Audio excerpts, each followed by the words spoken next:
Paru-paru adalah organ ya yang penting di dalam tubuh kita yang berfungsi sebagai bagian dari sistem respirasi yang kita bilang pernapasan. Kita ini kan perlu bernapas ya, perlu menghirup oksigen, mengeluarkan CO2. Nah, itu terjadinya itu proses itu di paru-paru kita, ya di jaringan dari paru-paru kita itu.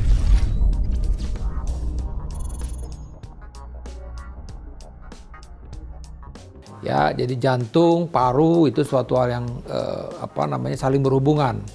Ya, jadi di mana jantung akan mengirimkan dalam tanda petik kita bilang darah kotornya untuk dibersihkan ke paru-paru. Nah, kemudian nanti paru-paru akan mengirimkan darah yang sudah bersih tersebut kembali ke dalam jantung dan nanti oleh jantung akan diedarkan ke seluruh tubuh. Jadi disitulah peran daripada paru-paru itu untuk mempertukarkan tadi itu oksigen dan dikeluarkan CO2. Hal-hal yang bisa mengganggu paru-paru adalah apabila kita berada di dalam sesuatu ruangan yang benar-benar boleh dibilang ruangan tertutup. Nah, sirkulasi udaranya nggak bagus. Berarti di situ pun juga kadar oksigennya itu rendah. Nah, dalam kondisi-kondisi seperti itu ya kita akan kekurangan oksigen gitu ya. Bisa aja kita jadi akhirnya lemes. Ya tidak bisa beraktivitas ya sampai bisa pingsan. Ya, jadi kita mesti tahu memang ada dua hal yang terjadi. Ya, pertama yaitu adanya awan panas. Ya, awan panas ini secara langsung ya kalau ini memang terhirup tentu akan menyebabkan perlukaan paru-paru kita, satu. Kemudian juga ke kulit kita pun itu kan juga ada beberapa pasien-pasien yang dilaporkan mengalami luka bakar gitu ya. Nah, bicara soal tadi situasi di mana oke lah kan bisa aja ini mungkin karena ada pembangunan di rumah, banyak debu ya kita harus memakai masker. Apalagi pada orang-orang yang mempunyai alergi. Pada orang-orang tertentu misalnya mempunyai alergi debu, itu ketika terhirup debu itu dia udah akan batuk-batuk gitu loh. Nah, bahkan menimbulkan sesak napas.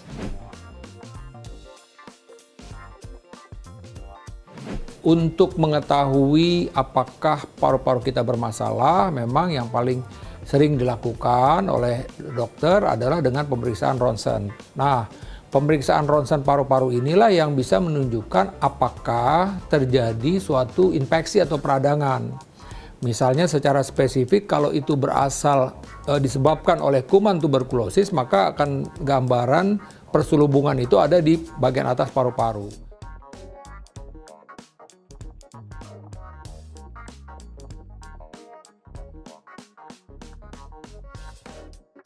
Kalau ini karena pneumonia, seperti juga misalnya karena virus SARS, itu biasanya lebih ke bagian bawah dari paru-paru.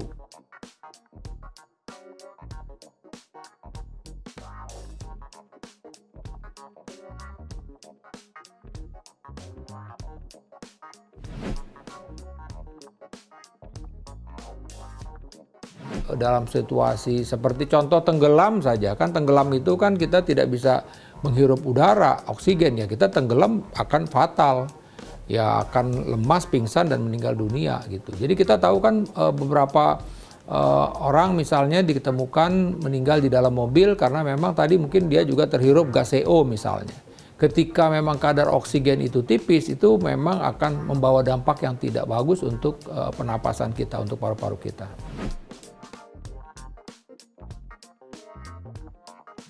Kita menghindari paparan dari zat-zat tertentu yang paling jelas rokok misalnya kan gitu.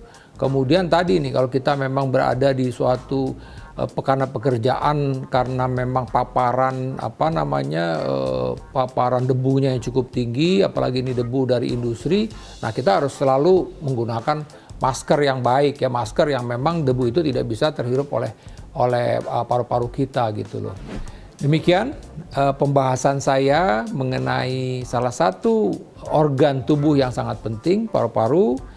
Saya Profesor Arif Haryalsam, sampai jumpa pada konten berikutnya.